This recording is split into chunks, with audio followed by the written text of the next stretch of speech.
Selamat pagi semuanya, kita kembali ke channel saya. Ini lanjutan dari materi sebelumnya atau tentang piutang usaha. Di materi sebelumnya saya sudah membahas mengenai cara mencatat piutang tak tertagih. Nah, di materi ini saya akan bahas bagaimana cara mengestimasi biaya kerugian piutang atau piutang tak tertagih.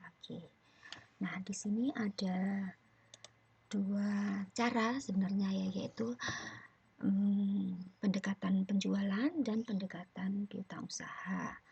Nah, sebelum kita bahas lebih lanjut mengenai gimana sih cara mengestimasi jumlah kerugian piutang dengan pendekatan penjualan dan pendekatan piutang usaha, kita lihat dulu perbedaan antara keduanya. Nah, kalau dengan menggunakan pendekatan penjualan, ini sebenarnya yang menjadi fokus dari perhatian kita adalah jumlah yang dimasukkan atau angka yang dimasukkan dalam akun biaya kerugian piutang ketika kita mencatat piutang tak tertagih. Sementara kalau dengan menggunakan pendekatan piutang usaha, yang menjadi fokus kita adalah jumlah yang kita masukkan di dalam jurnal penyesuaian untuk akun cadangan kerugian piutang atau akun cadangan piutang tak tertagih. Istilahnya mungkin bisa beda-beda antara satu buku dengan buku lainnya, antara satu referensi dengan referensi yang lainnya. Nah, terus gimana itu bedanya antara fokus di akun biaya kerugian piutang sama fokus pada akun cadangan kerugian piutang? Singkatnya gini, kita tahu bahwa yang namanya biaya itu adalah termasuk dalam akun nominal. Artinya pada akhir periode sudah ditutup pada akun modal atau akun ekuitas. Artinya pada awal periode saldo biaya itu adalah 0. Sementara kalau akun cadangan kerugian piutang itu merupakan akun real, sehingga tidak ditutup pada akun ekuitas atau modal. Artinya nanti awal periode akan ada saldo. Yang kalau untuk cadangan kerugian piutang, saldo normalnya adalah kredit. Nah, itu nanti yang akan membuat perbedaan antara kedua pendekatan tersebut. Kita lihat lebih detail lagi. Untuk estimasi berdasarkan persentase penjualan, misalnya di 31 Desember 2019 ketika perusahaan akan mencatat berapa besarnya piutang tak tertagih di dalam jurnal penyesuaian. Di sini perusahaan menggunakan persentase sebesar 2% dari penjualan kredit itu diprediksi tidak bisa ditagih. Nah, total penjualan kreditnya adalah sebesar 169.500. Berarti persentase yang tidak bisa ditagih adalah sebesar 3.390 atau 2% dari 169.500. Nah, ini cara mencatatnya ke dalam jurnal penyesuaian di tanggal 31 Desember 2019. Akun biaya kerugian piutang kita debit sebesar Rp3.390 dan akun cadangan kerugian piutang kita kredit sebesar Rp3.390. Kemudian pendekatan yang kedua yaitu estimasi berdasarkan saldo piutang. Katakanlah piutang diestimasi sebesar 3.390 tidak dapat ditagih. Dan saldo cadangan kerugian piutang atau akun cadangan kerugian piutang mempunyai saldo sebesar 510. Itu adalah saldo sebelum penyesuaian. Saldonya adalah kredit, di sisi kredit, karena saldo normal cadangan kerugian piutang di sisi kredit. Maka biaya kerugian piutang yang nanti kita masukkan dalam jumlah penyesuaian itu adalah sebesar 2.880. Atau kalau di sisi kreditnya, cadangan kerugian piutang yang kita kredit adalah sebesar 2.880, yaitu selisih dari piutang yang diestimasi tidak dapat ditagih pada akhir periode 3.350 dikurangi dengan saldo cadangan kerugian piutang pada awal periode, yaitu 510. Nah, jurnalnya adalah debit biaya kerugian piutang 2.880 dan kredit cadangan kerugian piutang 2.880. Nah, di sini bagian ini Anda bisa lihat efek perbedaan pendekatan penjualan dan pendekatan piutang usaha terhadap saldo akun cadangan kerugian piutang, baik dengan metode penjualan maupun dengan metode piutang usaha.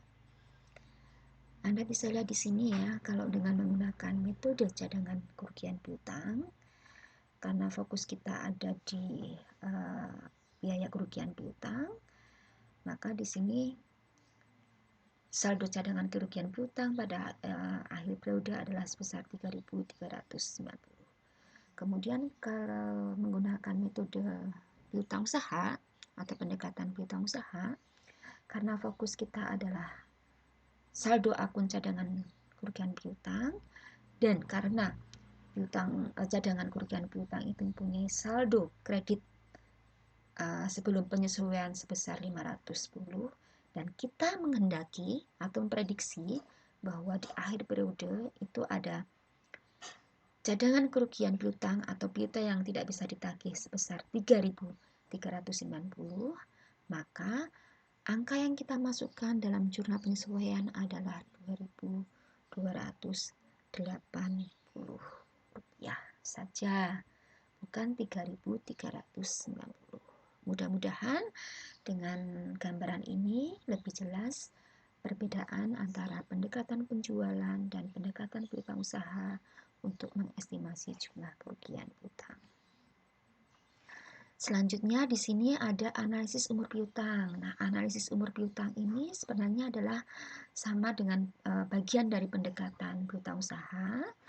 Kalau tadi kita menggunakan persentase piutang usaha, sekarang kita menggunakan analisis umur piutang. Pada dasarnya di sini kita menggunakan sama dengan sebelumnya, yaitu persentase piutang usaha.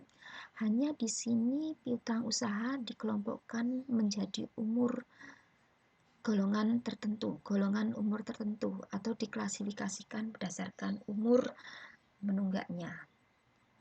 Nah, di sini misalnya ya, piutang diklasifikasikan ke dalam kelompok belum jatuh tempo, yaitu 0 sampai belum jatuh tempo, gitu aja ya.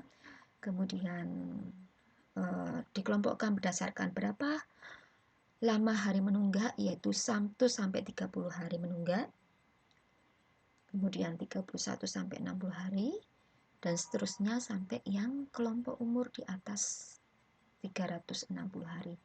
Nah, pengelompokan ini tidak harus seperti ini ya. Klasifikasinya tidak harus 5 atau 6, tapi bisa 3, bisa 4. Itu tergantung kepada kebijakan perusahaan.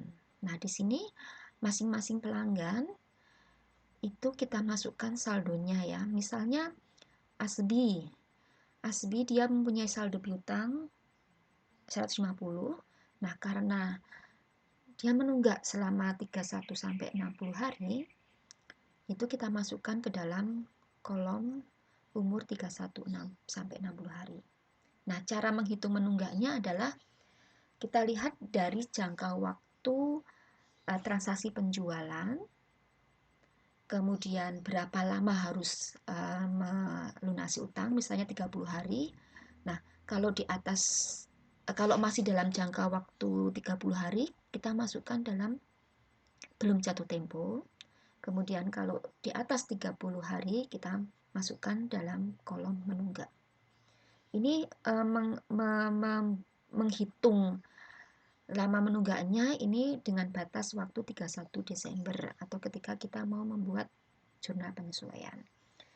Demikian seterusnya sampai dengan selesai, sampai dengan semua pelanggan kita masukkan semuanya, kita analisis umur piutangnya, dan akhirnya kita mempunyai totalnya. Misalnya total saldo piutang adalah 86.300, sudah kita kelompokkan, yang belum jatuh tempo 75.000, yang masuk dalam kategori 1 sampai 30 hari 4.000, dan seterusnya sampai yang di atas 365 hari adalah 300.000 rupiah, atau di sini saya masukkan angka 300 saja untuk penyederhanaan. Lalu bagaimana caranya menghitung piutang tidak tertagih? Nah, kita masukkan persentase tidak dapat ditagih. Persentase ini adalah kebijakan manajemen. Misalnya untuk yang belum jatuh tempo ada kemungkinan 2% tidak bisa ditagih. Untuk yang menunggak sampai 1 sampai 30 hari ada 5% yang tidak bisa ditagih. Semakin lama menunggak, kita prediksikan semakin besar yang tidak bisa ditagih. Misalnya kalau yang di atas 365 hari, kita prediksikan 80% tidak bisa ditagih. Langkah selanjutnya adalah kita mengalihkan saldo masing-masing kelompok umur dengan persentase tidak bisa ditagih. 2% kali 75.000 ketemu 1.500. 5% kali 4.000 ketemu 200. 10% kali 3.100 ketemu 310. 20% kali 1.900 ketemu 380, dan seterusnya. Kemudian kita jumlahkan 1.500 ditambah 200 ditambah 310 ditambah 380 ditambah 360 ditambah 400 dan 240. Ketemu total, ini total prediksi atau estimasi piutang yang tidak bisa ditagih, yaitu 3.390. Nah, angka inilah yang nanti merupakan saldo akhir akun cadangan kerugian piutang atau cadangan piutang tak bisa ditagih.